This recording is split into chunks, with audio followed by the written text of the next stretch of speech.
السلام عليكم ورحمة الله وبركاته. Akkam ooltan jettu fayyaa wayyaa baga jiraattanii.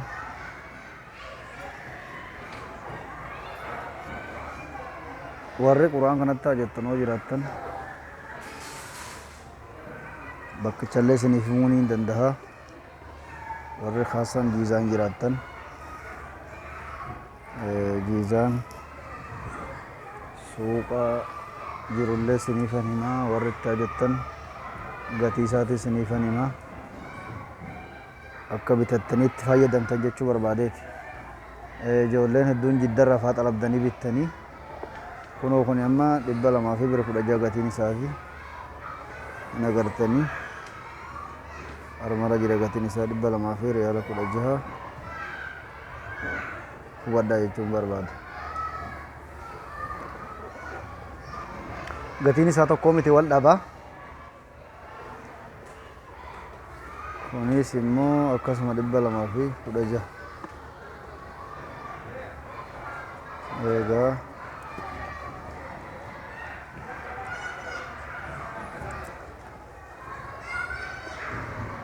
akkasuma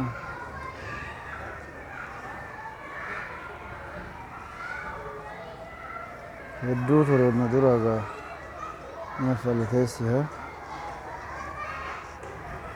Kana malees waa hedduun jiru. Warri itti hojjettan jiizaan keessa jira suuqi kuni. Suuqa Haybar Taxaa'im Al-As'aar kan jedhu isa keessa kan jiru. Warroon itti hojjettan bitachuu dandeessa, fagoo xalabatuu dandeessa, hin barbaachisu jechuudha. Yaa 216 hanga 400 faa bitamanaaf fakkaata. Amma dura fageenyaaf haa xalabattanii hedduu bitta. Warri jiizaan jirtan karaa Jiddaa fi Makka kanaa xalabaa turtanii fagoo hin deemina. Kun orma jira. Warri itti hojjettan nama biyyataniin dhaqaa nuu bitaa jiruu ni dandeessanii. Jiizaan suuqa Haybar Taxaa'im Al-As'aar kan jedhu keessa jira. Dawra lammaffarra kan jiru.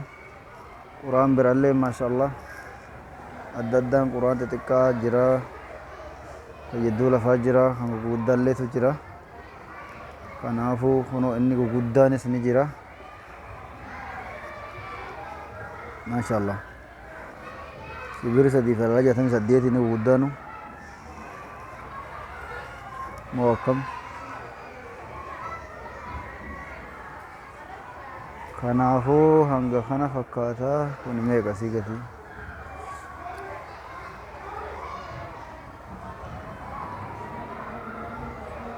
Biri 35 kun amma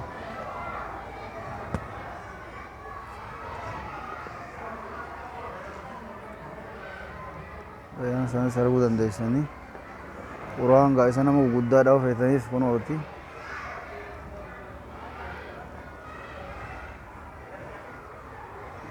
Sallee miti kuni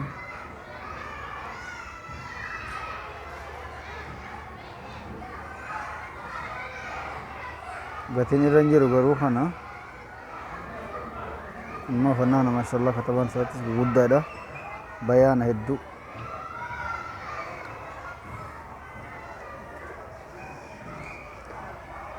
warri quraan sawtiidhaan dhaggeeffattanii barachuu barbaaddan fagoo deemtanii xalabinaa. Arama jira fooqa gubbaa suuqa Haybar Taxaa'im Al-As'aar jiizaan magaalaa walakkaa jira.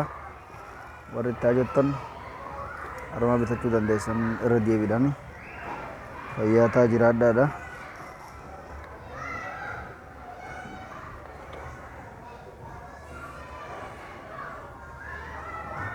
Kunis meeqa? Biri 65 irraa 35.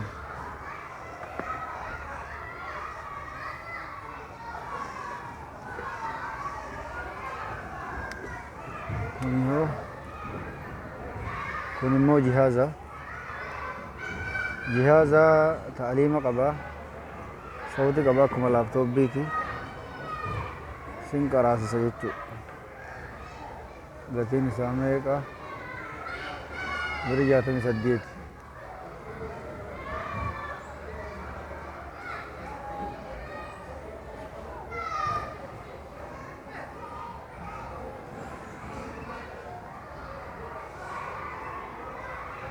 kanarra majuuzii tokkootu jira mana salaataa arkaanu salaataa ilmii hedduu ofirraa qaba warri itti hojjettanis asumarraanuu jalqabuu dandeessan jechuudha inni immoo akka laaptooppiitti jira jihaaza isin barsiisuu danda'aniinis lakkoo sarata tuqattan hundatu jira ayaata irratti tuqattanii kanaas itti fayyadamuu dandeessanii ilmii barachuudhaaf gufuun baay'een hin jiru warri niyaa qabu rabbi alaafisuu fi amma kana jechuun barbaada bira 68 fi wayinninis bira 68 fi hay inni kun immoo guddaa ofi kun bira 112 kun 112 kun immoo 112 fi halaala 70 wala adda jechuu asumattu amma kana egaa baneesin agarsiisu moo dhiiroo baneesin agarsiisu moo silaa baneesin agarsiisa as keessa jira kunoo waggi foonaan jedhanillee hin beeku turaasiin agarsiisaa na obsa niin baasisa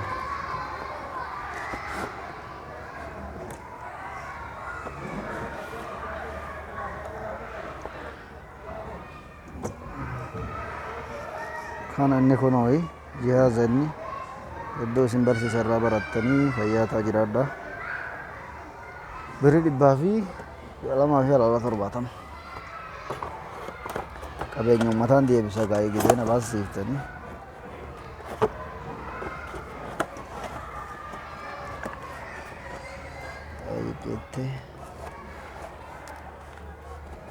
qabamte gaa jeen qabamte gaa hin qabamne ayyaa deebisee fi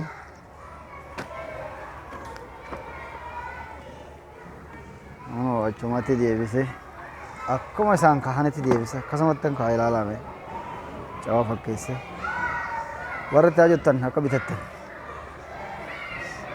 fageenya deemtanii bituun barbaadinaadha amma kana fayyaa si wajjin haa baay'atu diinii isiniif haa laafu ilmi isiniif haa baay'atu rabbiin quraan isinii haa laaffisu salaamu alaikum warahmatullahi wabarakaatu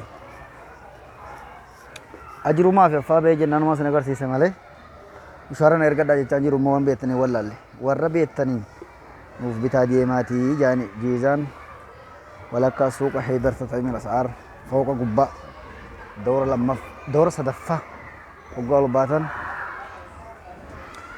harka mirgaa bakkallee kanatti si'oonii wasaf harka mirgaa waggaa ol isheentan tapha bakka ijoolleen taphattu bukkee isheenaa ijoolleen yoo ol isheentu harka mirgaa amma kana kunis immoo bakka yoo birri walitti qabuu barbaadan kunillee abbaa biyyaa bitatan nuyi isin ulaalchisuun bakka walitti qabnu hin qabnu biyya namaa keessatti hundaafuu fayyaataa jiraadhaadha warri ergattanii bitachuu barbaadan ilmii barbaadan armaa argattanii amma kana salaamu alaikum dhiifama gaa